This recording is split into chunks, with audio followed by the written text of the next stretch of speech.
Hi everybody, Matt Loede, NFL Gridiron Gab. It is a Monday. Good to be with you once again here on January the 12th. The four divisional games over the weekend, not so good as far as the picks went. 1-3, and I think a lot of people pretty much were on with that. A lot of people picked Philadelphia. Congratulations. I thought all four home teams would win. I was in Pittsburgh yesterday covering the Steelers and Chargers. Lo and behold, I saw the only home team win in the Steelers 35-24. Titans lose at home in a hard-hitting game 13-10.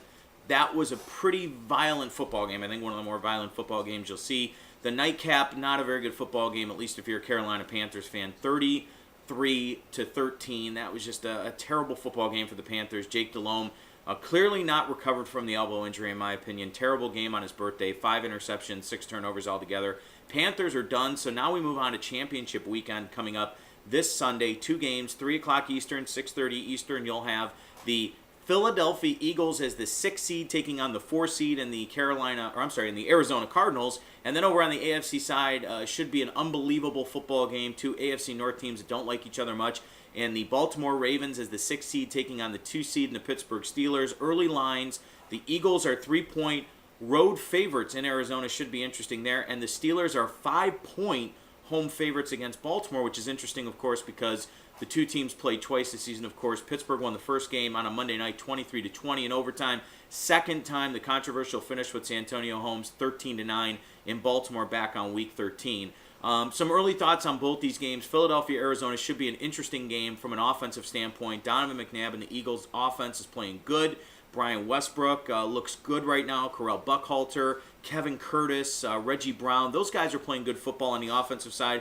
But the defense is what impressed me yesterday against the Giants. They did a very good job against Eli Manning. That zone coverage did a very nice job. They shut down pretty much that as far as that was concerned. And you got to consider right now that really where you look at it, the Eagles probably are playing the best football of the 4 teams. I don't know. Pittsburgh, though, is pretty close.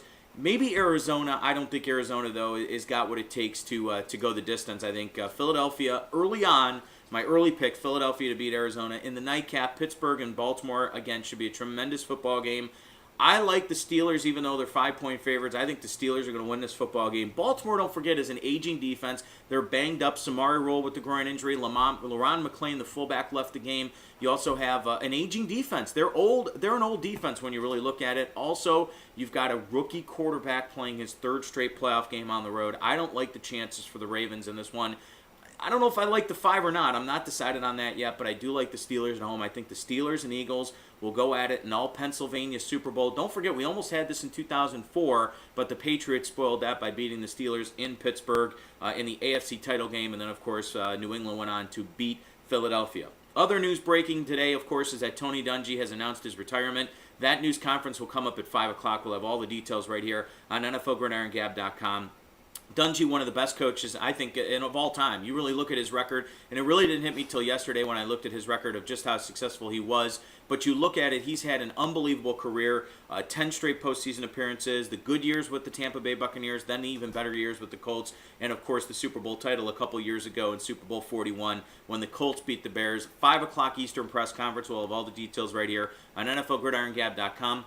No news there as far as the successor because it will be Jim Caldwell. We've known that from day one, the minute that Tony Dungy was going to step down. The other breaking news late last night, and that is Josh McDaniels, the 32-year-old offensive coordinator for the Patriots, now the head coach, going to be the head coach of the Denver Broncos.